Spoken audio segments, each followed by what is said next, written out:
Good morning, good afternoon, good evening. Welcome to Late Night Learning. I am your host, Dr. Anthony Palomba. Now, today we're going to be continuing our conversation on the survey method. By far and away, one of my favorite methods, even in my own research. And so last time we were talking about tips and tricks, things to be mindful of as we're constructing our own survey questions, and really starting to think about, well, what do I want to ask? How do I want to ask it? And what people are going to think as I'm asking these questions and as they're taking the survey. So let's recap on the last slide that we were at. Tips and tricks, leading questions. Remember, we were having this conversation about the homeless population and really thinking about, well, wouldn't you support a new tax increase to provide a program for the homeless? Of course you would, or at least you tell me that you would. And this is a common issue with a lot of surveys.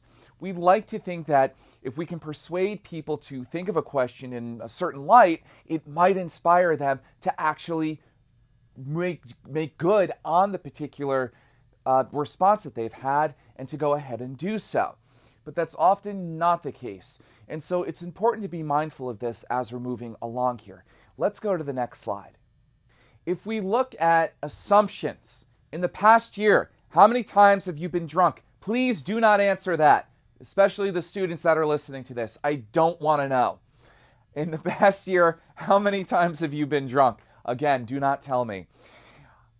From this, what you might want to be mindful of is I'm making an assumption here. I'm making an assumption that some of you, of course none of my students, but some of you drink and even get drunk. That's kind of an assumption, isn't it? I don't know that everybody here has been drunk in the last year. That's kind of unfair. Would it upset some participants if I made this assumption? Or if I made an assumption that you smoked? Or if I made an assumption that you don't use protection when you have sex? Might some people be a little miffed or a little offended by this? Yeah, they likely would be. So you want to be careful when we make assumptions about our participants because they're not really keen on it. And it actually might turn them off from completing the survey or giving an honest answer. And so to reword this question, you might ask people, in the past year, how many times have you drank? Or on a typical night, how many beers do you typically drink? That might be easier to determine because if somebody is drinking 6 to 8 beers every time they go out, chances are they're at least getting a little tipsy and a little buzzed. We can make that conclusion based on how people are responding. Or we can rephrase this question to say, we know that when people go out on a given night, it is likely that some people get buzzed or drunk. These are usually occurrences that happen when people are having a good time. In the past year, to the best of your ability, how often do you think that you've been drunk?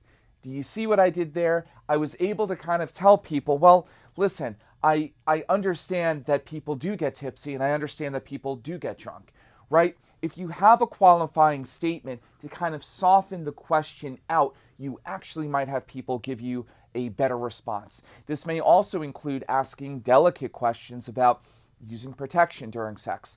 We recognize that sometimes in the heat of the moment or while you're being intimate with your partner, you may forget or may be disinterested in using protection, right? If we have a statement like that, it softens up the question and people feel as though, okay, I'm not being judged here. You know, I can give an honest response here because even the researchers here understand where I'm coming from.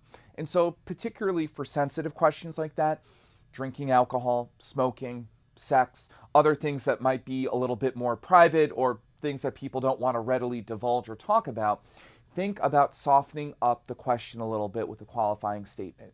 That's one way to really fix that one in particular. Let's look at the next slide. So we can see here for tips and tricks, it's also important to look at the reliability of survey scale items. And so the survey scale items themselves are scales that help measure for a particular variable. They help measure for brand loyalty. They help measure for intent to purchase.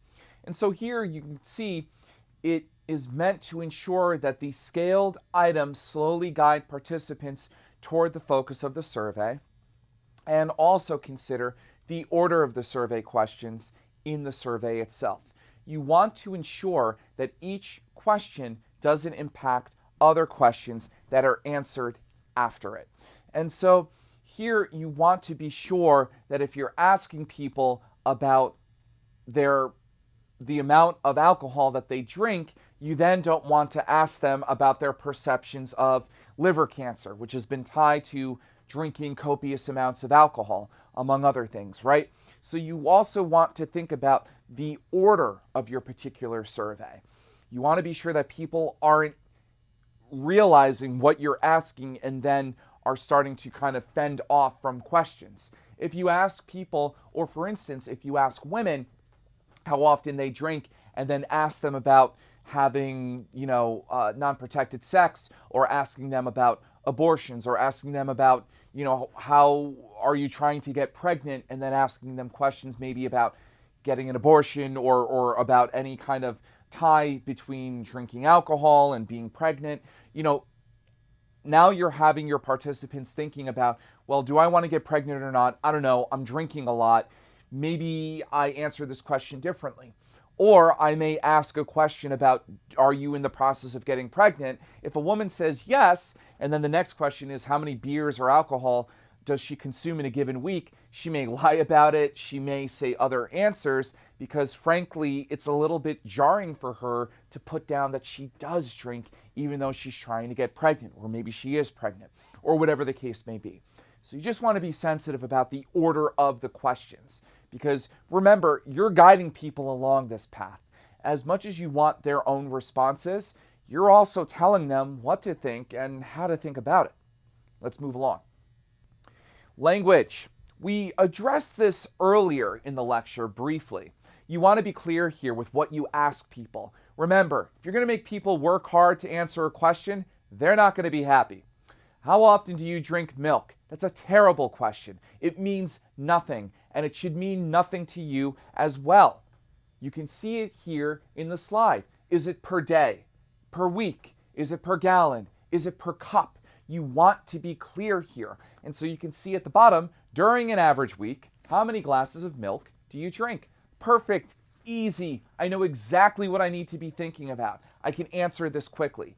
The clearer your language, the quicker people will get through your survey. Let's keep going. Probability and sampling techniques. So probability and sampling techniques are very, very crucial when sending out a survey. Obviously, it's not enough just to draft a survey. You want to be mindful of where we're sending it. Am I giving it to adults in the United States? Am I giving it to adult Africans in Africa? Am I giving it to people in Europe? Am I randomizing my sampling method? Am I not randomizing my sampling method?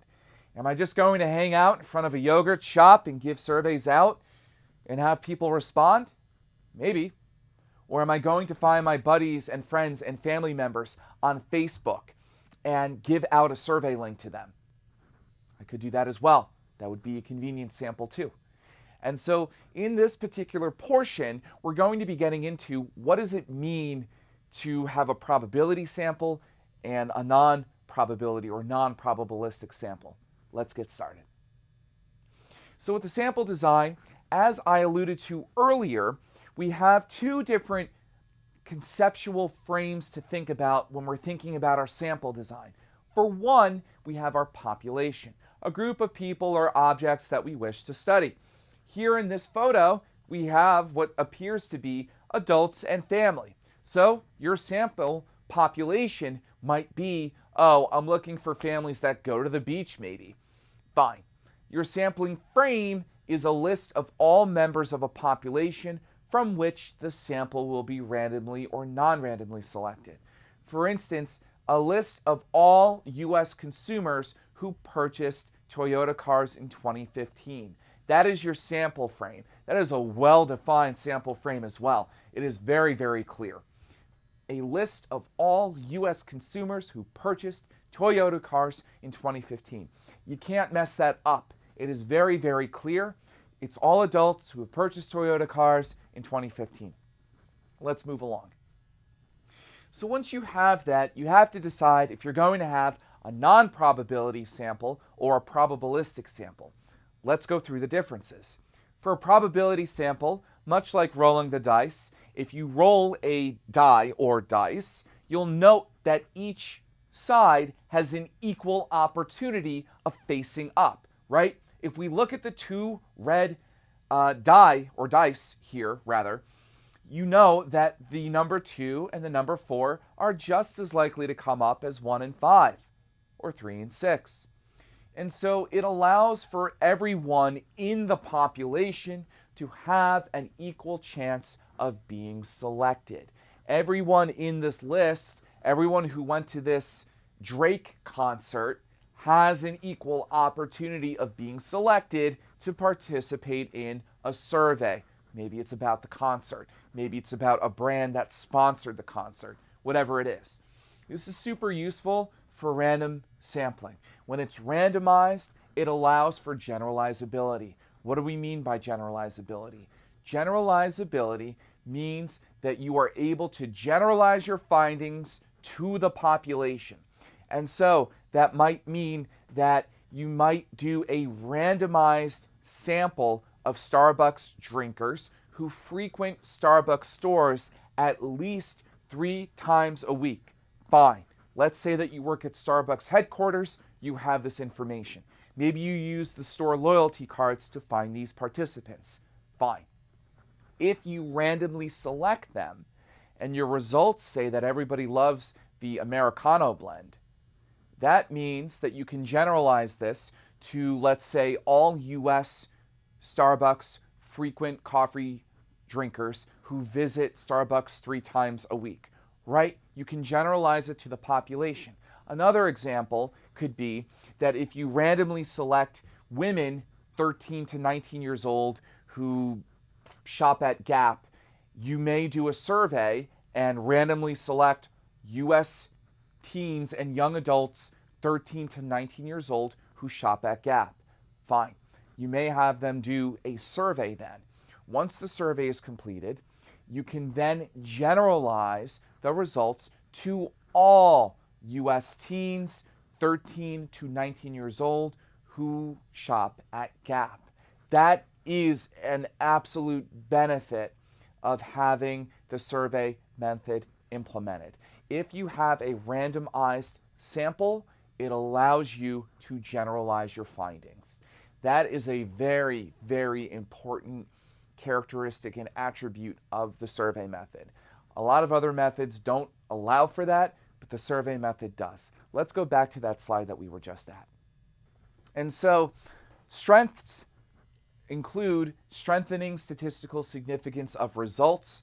We know that if there is a pattern going on here, if we find that more women, way more women, purchase Gap sweaters than men, and we know that it's statistically significant in our data, if we've randomly selected the sample, if it's a probabilistic sample, then we know we can carry out these results and generalize it to the population from which we drew our sample. And so it allows for generalizability, as I stated, but it is costly. It costs so much money to have a randomized sample. I've ordered randomized samples before from survey companies that I've worked with, and at the base, usually these surveys cost about $3,000. I can assure you in industry we were spending way, way more than that per survey. In industry, it is not uncommon to spend $30,000 to $40,000 on a survey. So if it's CNN, if it's NBC, if it's CNN, if it's Toyota, any of those brands, it's very, very typical to be spending that amount. Again, it is dependent upon the sample, it's dependent upon the amount of questions and other things that inform the price. Let's keep going. And so if we look here at the methods of data collection, these are a few things to be mindful of here. And I recognize there's a lot of text here, and so I'm going to go very, very slow here, just so that we know that we're clear on this. Believe it or not, there are still surveys that are mailed. even though this is becoming less and less common. And so for the mail surveys, the surveys that are mailed, you can see that they're typically less expensive, and they do allow for respondents to answer the survey with more time, right? If I mail you a survey, you can take a week, you can take 2 weeks, you can take really as much time as you want because I really can't force you to complete it. You can also use visual aids in the survey. If you open up a printed survey, you can kind of look through the survey and say, oh, okay, I can see these branded logos, I can see the picture they want me to look at, I can see the advertisement that they want me to look at with the little puppy in it. I can see the visual aids and cues in the printed survey. Fine. Participants actually may be more honest as a result because they're reflecting on these answer choices in their own homes, so they may feel a little bit more safe. Disadvantage, there may be a response bias. Some participants may respond in a manner they think is most appropriate. So for instance, participants may tell me, oh, I watch PBS all the time, or I'm watching Nat Geo, when really they're watching Keeping Up with the Kardashians and they're watching other trash TV. And so that's one issue. Can't really be too long or complex, and it must be easily understandable. Remember, if it's a mail survey, you're not there, I'm not there, nobody's there. They open up the survey, they have to understand it as best as they can. And so you need to make sure that your survey is as clear as possible. Internet. I love internet surveys. By far and away, it is the most popular method right now. Low cost, no geographical barriers, speedy data collection. It is very, very speedy. I've been able to have 500 completes for a survey within a week, or even within 3 days. Very, very quick. Easily collect large sample sizes and implement large skip patterns. A skip pattern allows you to ask participants to skip to a question if they've answered a particular way. If you've said that you watch HBO, skip to 18 or skip to 22. This is automatic in the internet survey. And so I don't have to ask you to skip, it does it itself. You can implement advanced visual graphics online as well. You can embed video. You can do a lot of things that you can't do in a printed survey. The survey has to be short, should be self-explanatory, and participants are likely to keep private information personal. Remember, it's an internet survey. People are always worried about losing their own personal information here. For telephone, it's strong for short surveys. It's really, really good if you're interviewing people who are disabled or people who may be senior citizens in a nursing home, right? Those two populations may struggle to complete a survey. So it's really, really great if we can be there kind of guiding them along each question and maybe even writing down their responses, right? It helps these populations out. You'll have a decrease of non-response bias here, and there are no geographic barriers. So the decrease of non-response bias is that basically anyone has a telephone, and so a telephone survey really doesn't shut out anyone, right? So there is a decrease of non-response bias here, and there are no geographic barriers. Short questionnaire, and it's costly to train interviewers though. I might have to train 15 of you to make phone calls to all nursing homes in the Northeast, perhaps to talk to senior citizens and to help them answer along the questionnaire by you asking questions and then you filling out the questionnaire yourself. You can't control the environment where they are when you interview them though, over the phone, and you also can't use visual aids over the phone. Finally, with face-to-face, which is another great thing to do, especially if you want people who may be disabled or senior citizens or other people who may not have the fortitude to respond to surveys on their own accord. Face-to-face is really great. You may sit there, you may sit next to a senior citizen, you may sit next to somebody who may be disabled, and you can ask them questions, and again, you can fill out the questionnaire yourself. There's a strong response rate here. It's really, really good for open-ended questions. You can engage the product as well face-to-face. If I walk into a room, I taste coffee or I drink Coca-Cola or Pepsi and I try to guess which one it is, I can engage the product better, can't I? Can't really do that with mail, internet, and telephone. Visual aids are easily shown and understood. Disadvantages include it's tough to cover an entire population. You're not going to visit 500 people or have 500 people come through your research firm. That's very, very difficult to do and very costly. Data collection becomes more costly over time. Respondents might mask behavior in answers, giving popular or socially acceptable answers. Again, if it's face-to-face, people may not want to divulge certain information about themselves, right? If it comes down to drinking alcohol or smoking or sex behavior or whatever it may be, these are really personal items. And so a lot of people may be reticent to disclose them to other people, especially people they don't really know. Let's move along. Types of probability sampling. Simple random sampling. All elements in a population list are eligible, and you can randomly select participants. And so what you might do here is you may be an educational researcher, and you may say to yourself, you know, it would be great to give middle schoolers a survey on how they find classroom instruction, right? We know that a lot of middle school students today are very much engaged on tablets and smartphones, and they like to be involved. Sitting down and listening to straight lecture is very difficult for them. And so it may be a good idea to give out a survey. But how would you do it?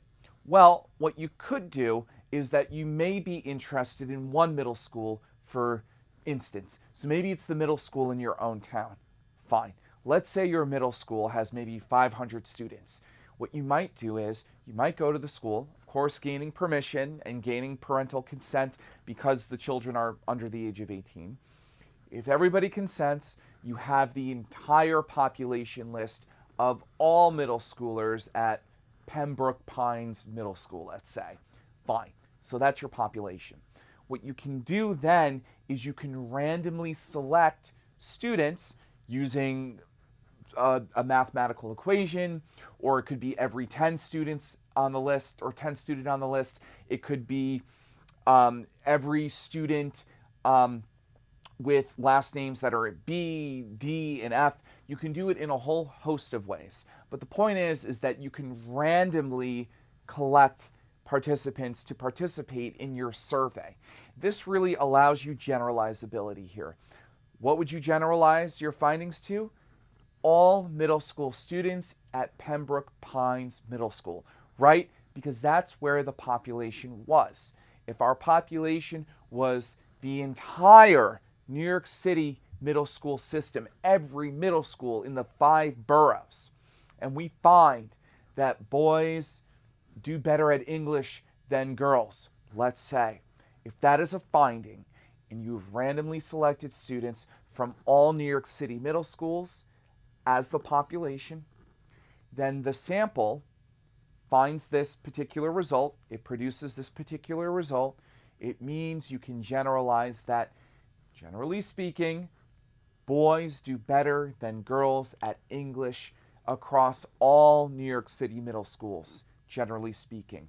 You can map that result onto that population if you've randomly selected the sample. And so it becomes very powerful, as you can see.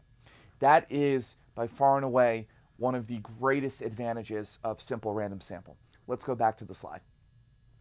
And so it does require, though, a sampling frame. And so you do have to be very, very keen and focused in on what the sampling frame is here. Let's move along.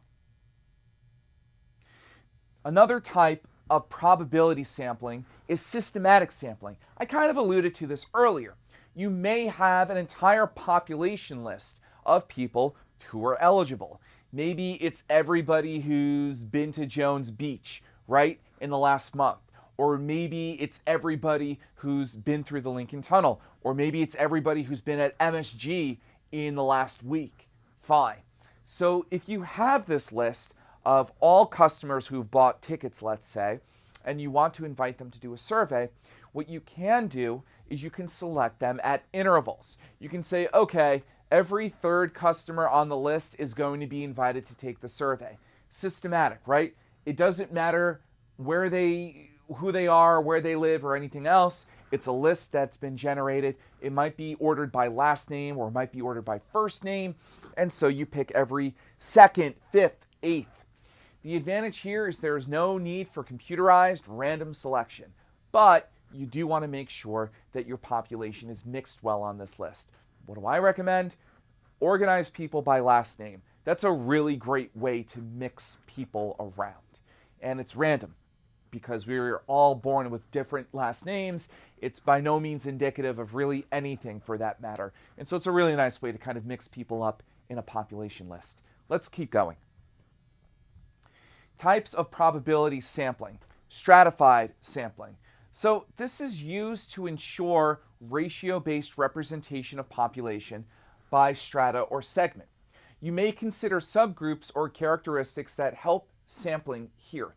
And so what you may do here is you may say to yourself, okay, I am going to start grouping people by race and ethnicity first. So before I get my sample, I want to organize my population by race and ethnicity. Fine. So we have African Americans on one list, we have Caucasians on one list, we have Asian Americans on one list, maybe we have Hispanic Americans as well on one list, right? Okay, so we have these 4 lists. Now we can randomly select. This is really nice because it improves measurement precision, it reduces standard error, and it ensures representation of the population. You may say to yourself, okay, we need to make sure that we have 50 African Americans take this survey, 50 Hispanic Americans take this survey, 50 Caucasians, and 50 Asian Americans. Fine. If it's so important that you have these races represented, what you can do is put them into lists first by race and ethnicity, and then randomly select your 50 from each one. It's a really, really nice way to ensure representation here. Participants must be grouped here, though, which may increase costs, right? If you're talking to a survey firm and you're asking for this, they have to group everybody by something, whether it's gender or race and ethnicity or something else, and then they have to select randomly the 50 or 40 or whatever you need for each from each segment. Let's move along here. The final type of probability sampling, and I recognize this is a lot, ladies and gentlemen, so thank you for staying with me through this. I know this is pretty heavy stuff, is cluster sampling. So cluster sampling is similar to stratified sampling. A cluster sampling deals with grouping participants by geographic location, building, school. Each cluster should have variation, but the cluster should look the same. And so I'll try to expound upon this a little bit more here. Clusters are naturally occurring groups. So one instance is you may look at Westchester County, New York, north, south, east, and west portions of the county. Let's say that we randomly select Harrison, New York. Fine. The second thing we may do is that because this is, let's say, a movie theater study, we may then want to randomly select movie theaters in Harrison. And so what we might do is we might circle different parts of Harrison, and let's say Harrison has 15 movie theaters. So we might group 15 movie theaters into different geographic locations. So the north may have 4, the south may have 8, the west may have 3, and the east may have 1, let's say. And so from there, you may randomly select within the clusters which movie theaters you want to work with in your movie theater study. And so then you may go to the movie theater and maybe you're surveying people before and after they see some sort of Avengers movie or Marvel film for that matter. And so it does reduce costs, it does improve efficiency, and it does allow lists to be created without a population, which is really nice, right? It's kind of a naturally occurring population here. Naturally occurring groups, you're not really doing anything here in building a population list. However, it can increase standard error or data variation here because you're kind of grouping items based on locations and items like that, and there isn't necessarily the same amount of variation, right? For instance, if you did this with movie theaters, it could very well be that South Harrison has a lot of art indie movie theaters, and North Harrison has a lot of modern, luxury-based movie theaters. And so that might skew or hurt your own results here. Oh, it's just some things to be mindful of as you're building along your sampling method. And so here, as you can see with probabilistic sampling, it's heavy. And it's supposed to be heavy. We want to make sure that we're finding the right participants to take your survey. And so review these methods, get acquainted with them. You'll get them over time, and it's important to be mindful that with any kind of survey data collection process, there will always be hiccups and obstacles to kind of engage with. No two survey methods are alike. A lot of them are kind of interspliced and interwoven.